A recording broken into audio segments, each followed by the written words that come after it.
तो ये रहा हमारे सामने हमारा नेक्स्ट क्वेश्चन। इसके अंदर हमें एक क्वाड्रेटिक एक्सप्रेशन दिया हुआ है एक्स के अंदर, और हमें वो स्मॉलेस्ट पॉजिटिव इंटीजर पी बताना है जिसके लिए ये एक्सप्रेशन नेगेटिव हो for at least one real x. किसी एक एक्स के लिए ये एक्सप्रेशन नेगेटिव हो। तो इस क्वेश्चन के अंदर मेरे पास 3 अप्रोचेज़ हैं। हम सबसे पहले सबसे इजी अप्रोच से स्टार्ट करते हैं। तो अप्रोच 1,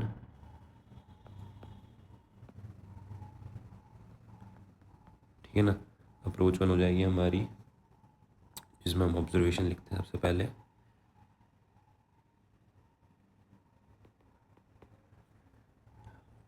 क्वाड्रेटिक एक्सप्रेशन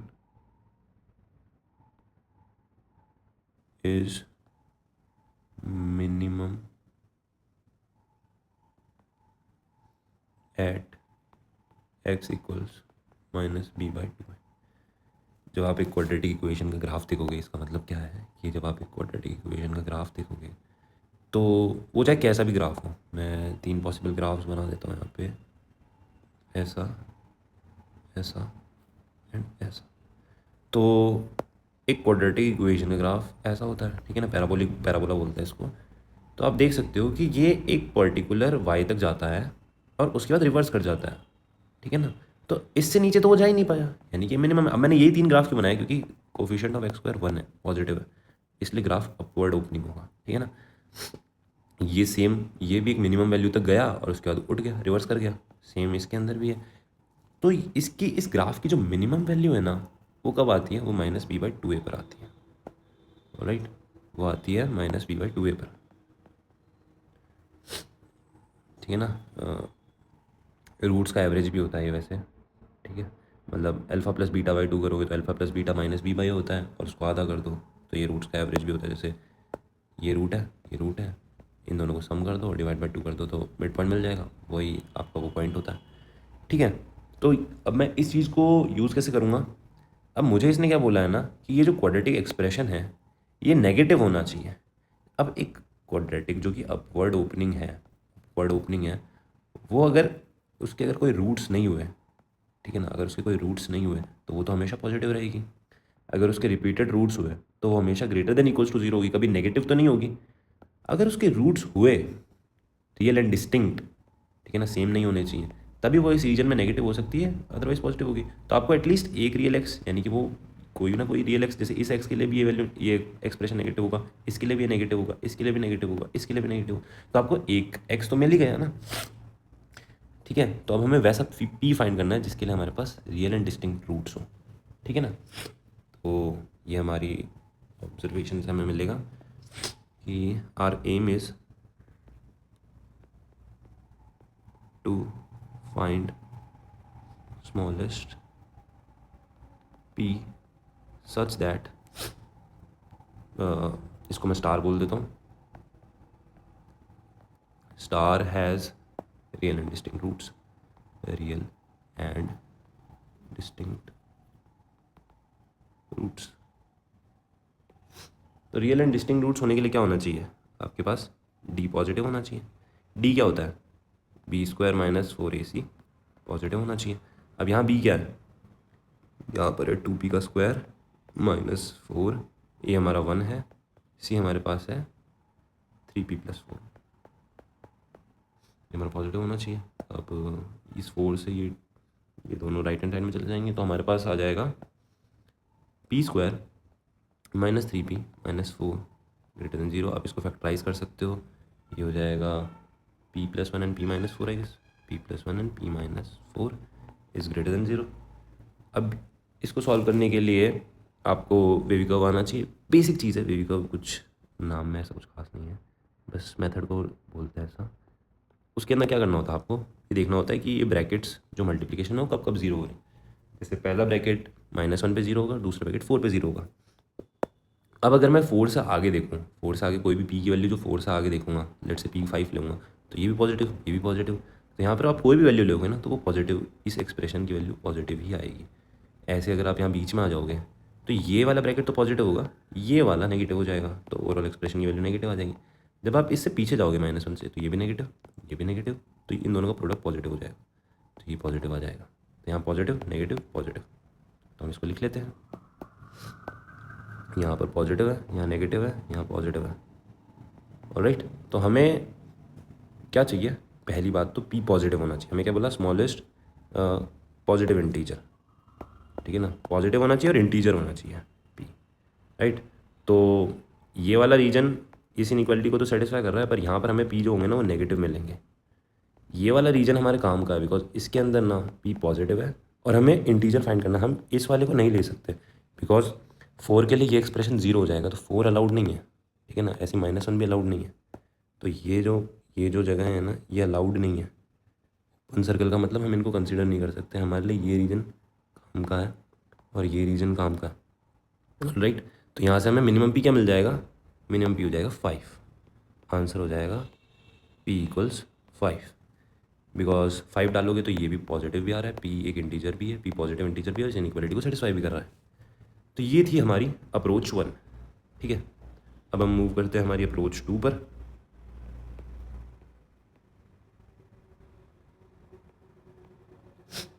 इसके अंदर ना अब मैं तो क्या ना होल स्क्वायर कंप्लीट करने में बहुत ज़्यादा विश्वास रखता हूँ, तो आप भी यहाँ पर देखो, ये x² - 2p और x वापस, बस यहाँ p² गायब है, अदरवाइज़ ये x - p का होल स्क्वायर हो जाता। तो +p² और -p² कर देता हूँ मैं यहाँ पे, और ये वाला +p² इसको दे देता हूँ और ये -p² इसको दे देता हूँ, ठीक है ना। तो मेरा जो स्टार है वो क्या बन जाएगा? x - p का whole square and -p² + 3p + 4। अब मुझे क्या चाहिए? ये एक्सप्रेशन नेगेटिव होना चाहिए, ठीक है ना। फॉर स्टार हमें वो p निकालना है जिसके लिए स्टार नेगेटिव हो, ठीक है। तो मैं ये कर देता हूँ x - p का स्क्वायर > p, और आप इसको फैक्टराइज भी कर सकते हो, अभी ऊपर ही करके आए हम इसको फैक्टराइज किए, बस इसका माइनस ही तो लिखा हुआ है यहाँ पर, तो उस तरफ ले जाओगे तो सेम बन जाएगा। तो ये p + 1 इन p - 4 बन जाएगा। अब आपको एक चीज़ पता होनी चाहिए कि ये जो होल स्क्वायर होता है ना, होल स्क्वायर होता है ये हमेशा > 0 होता है। इसकी वैल्यू बुरे से बुरी 0 हो सकती है, अदरवाइज़ ये पॉजिटिव ही रहेगी, ठीक है ना। तो और 0 कब आती है? 0 तब आती है जब अंदर का एक्सप्रेशन 0 हो जाता है, यानी x = p, यानी कि x = p के लिए ये एक्सप्रेशन 0 हो जाएगा। तो हमें क्या चाहिए? हमें वो मिनिमम पॉजिटिव p चाहिए जिसके लिए ये जो चीज़ है ना ये इससे किसी एक x के लिए बड़ी हो, ठीक है ना। हमें क्या बोला है? अब क्वेश्चन का मीनिंग चेंज हो गया, जैसे हमारी अप्रोच चेंज हुई। क्वेश्चन हमें चाहिए किसी एक, ये एक्सप्रेशन नेगेटिव होना चाहिए किसी एक x के लिए। तो अगर मैं x को p ले लेता हूँ तो इसकी मिनिमम वैल्यू यही आ गई, p पे ये मिनिमम होएगा 0 होएगा। अगर मुझे कोई p ऐसा मिल जाए यहाँ पे जिसके लिए ये जो एक्सप्रेशन है ये > 0 हो जाए, तो ये इनइक्वालिटी सेटिस्फाइड होगी, ठीक है ना। तो इससे हमें क्या मिल जाएगा? p + 1 × p - 4 > 0। अगेन हम वापस से इसी चीज़ पर आ गए हैं, ठीक है ना। तो अगेन हमारा आंसर p = 5 हो जाएगा, बिकॉज हमने ऊपर सॉल्व करा था। तो यहाँ से भी हमारा आंसर आ जाएगा p = 5। ऑलराइट, ये हमारी अप्रोच 2 थी, कंप्लीटिंग स्क्वायर। इसको मैं लिख देता हूँ completing square and graphical solution, और या फिर जो भी है इसको हम बाद में देख लेंगे। अप्रोच 3 पर आते हैं। ये प्योरली ग्राफिकल अप्रोच है, ठीक है ना, ये ग्राफिकल अप्रोच है। इसके लिए आपको ग्राफ्स का काफ़ी अच्छी नॉलेज होनी चाहिए, quadratic bye linear, quadratic by quadratic type of graphs की। तो अब मैं क्या करता हूँ ना, पहले मैंने होल स्क्वायर कंप्लीट करा था, अब मैं क्या करूँगा ना कि मैं जितने भी p वाले टर्म्स हैं उनको एक तरफ रख लूँगा और जो भी x वाले टर्म्स हैं उनको दूसरी तरफ भेज दूँगा। ये पूरा एक्सप्रेशन > 0 होना चाहिए, तो इसमें p वाले टर्म्स को यहाँ रखूँगा, x वाले को उधर भेज देता हूँ। उससे मुझे p के बारे में पता चल जाएगा, p डिपेंडेंस पता चल जाएगी। तो जब मैं उसको लिखूँगा तो ये जो स्टार था मेरे पास, स्टार <0 ये वाली चीज़ थी, हाँ ऊपर भी मैं ये लिख देता हूँ, स्टार <0 वाली जो चीज़ थी वो हो जाएगी यहाँ पर, जब आप p को इकट्ठा करोगे एक तरफ, p 3 - 2x > -4 minus x square. अब दोनों तरफ मैं माइनस साइन से मल्टीप्लाई कर देता हूँ, ठीक है। तो साइन ऑफ इनइक्वालिटी चेंज हो जाता है। P 2x minus 3 is greater then x square plus 4। बस इसलिए करा था कि ये जो इधर ये जो माइनस साइन था ना मेरे को पसंद नहीं है, ठीक है ना, और यही रीज़न था और कोई रीज़न नहीं था।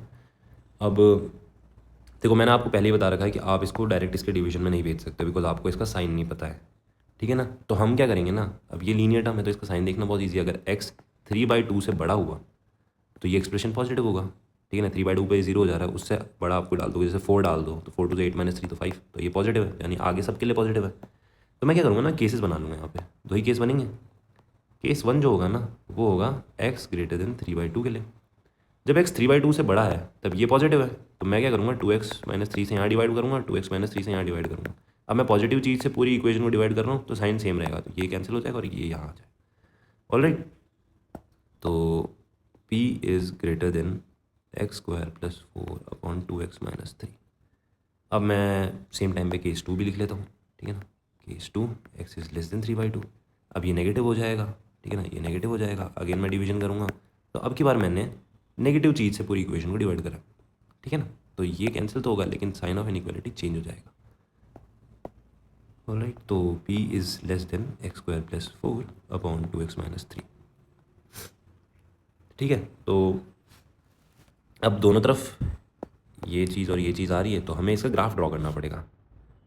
अब हम जब इसका ग्राफ ड्रॉ करेंगे तो वो आएगा कुछ ऐसा।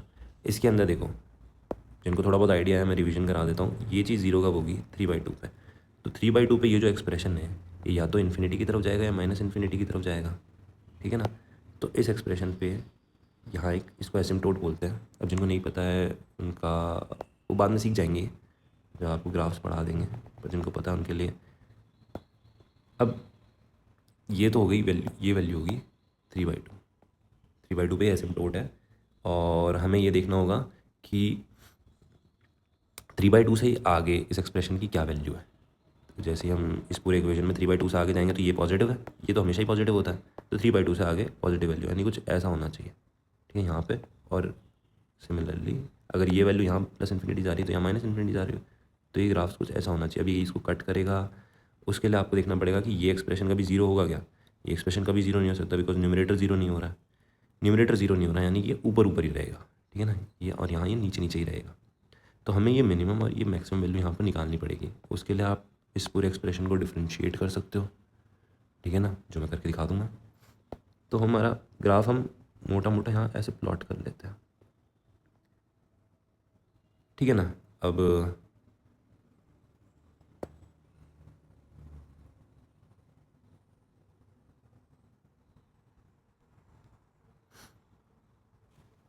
तो अब मैं इस एक्सप्रेशन को डिफरेंशिएट करता हूँ। तो यहाँ कर लेते हैं हम x square plus 4/2x minus 3 और इसका d/dx हमें डिफरेंशिएट करना और इक्वल्स टू 0। ये इक्वेशन को हमें सॉल्व करना है। जब आप इसको डिफरेंशिएट करोगे तो आपके पास आ जाएगा 2x माइनस 3 एंड 2x। और मैं डायरेक्टली सॉल्व कर रहा हूँ because u d v minus v d u upon u/v है तो v² आ जाएगा, और v² को 0 पे भेज दो। u d v minus v d u upon u/v था तो v² इक्वल्स टू 0 था, तो इसको मैं यहाँ डायरेक्ट भेज दे रहा हूँ और इसको भी मैं यहाँ पर भेज दे रहा हूँ। तो u d v equals to v d u कर रहा हूँ बेसिकली मैं, ठीक है। X square plus 4 into 2। Alright, तो यहाँ से आ जाएगा हमारे पास इस इक्वेशन को जब आप सिंप्लीफाई करके लिखोगे तो वो आ जाएगी x square minus 3x minus 4 equals to 0। तो इसके रूट्स हो जाएंगे x इक्वल्स टू 4 कॉमा -1। तो x इक्वल्स 4 के लिए ये यहाँ मिनिमम हो जाएगा, x इक्वल्स टू -1 के लिए ये यहाँ पर। तो 4 और -1 वैल्यू जब आप इसमें पुट करोगे तो ये -1 पे ये वैल्यू आ जाएगी और ये 4 पे ये वैल्यू आ जाएगी। 4 पे this value would be 4 and -1 पे दिस वैल्यू वुड बी -1। जब आप इसके अंदर जैसे देखो -1 डालो तो ये 1² तो ये 5 हो जाएगा, और जब आप इसके अंदर -1 डालोगे तो -5 हो जाएगा, तो 5 अपॉन -5 -1 आ जाएगा। ऐसे ही जब इसमें 4 डालोगे, यहाँ भी 4 डालोगे तो ये कट कट आके 4 आ जाएगा। तो अब हमें क्या चाहिए ना, पहली इनइक्वालिटी में देखो, पहली इनइक्वालिटी में हमें बोला है कि x ग्रेटर देन 3/2 के लिए, x ग्रेटर देन 3/2 के लिए, यानी इस ग्राफ के अंदर, इस वाले पोर्शन के अंदर हमें ऐसा p बताओ जो इससे बड़ा हो, एटलीस्ट किसी एक x की वैल्यू पे ऐसा p बताओ जो बड़ा हो। तो अगर मैं कोई भी ये p 4 से बड़ा कोई भी p ले लूँ तो वो इसकी किसी न किसी एक वैल्यू से तो बड़ा ही होगा। हमें वो p फाइंड करना है जो इसकी किसी एक वैल्यू से बड़ा हो, इससे इससे इससे इन सबसे बड़ा ही है ये p, ठीक है ना, बिकॉज यहाँ पे वैल्यू 4 है, यहाँ 4.123 कुछ ऐसा आएगी। तो अगर मैं p को 5 ले लूँ, इंटीजर लेना है मेरे को, तो वो इन सब वैल्यूज़ तो बड़ी है, ठीक है ना। तो यहाँ से हमको क्या मिल जाएगा, p = 5, जो कि हमारा आंसर है। अब यहाँ से भी तो कुछ मिल सकता है ना, इससे देखो। अब ये कहना है कि x लेस देन 3/2 पे, यानी कि इस ग्राफ के अंदर हमें ऐसा p बताओ जो कि इससे छोटा हो, इसकी किसी एक वैल्यू से छोटा हो। तो आपको ऐसा p यहाँ मिल जाएगा, लेकिन उस p की वैल्यू क्या होगी, p = -2। लेकिन हमें p तो नेगेटिव ले नहीं सकते, तो इसलिए यहाँ से कोई सॉल्यूशन नहीं आएगा हमारे पास, सिर्फ यहाँ से सॉल्यूशन आएगा। ऑलराइट, तो ये था हमारा क्वेश्चन नंबर 11। आई होप आपको समझ आया होगा। कोई भी डाउट हो तो कमेंट सेक्शन में पूछ लेना। मिलते हैं नेक्स्ट प्रॉब्लम में। और मैं उससे पहले कंसेप्ट्स क्या क्या यूज़ हुए हैं वो बता देता हूँ, वो नहीं भूलना चाहिए हमको। कंसेप्ट्स यूज्ड, ठीक है। पहला था नेचर ऑफ रूट्स, ठीक है, ये हमने फर्स्ट अप्रोच में यूज़ करा था, and graph of quadratic.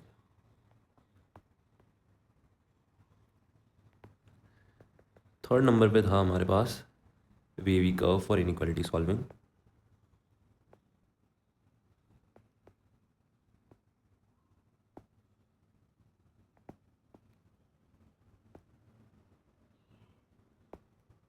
And उसी में था सेकंड अप्रोच के अंदर थे परफेक्ट स्क्वायर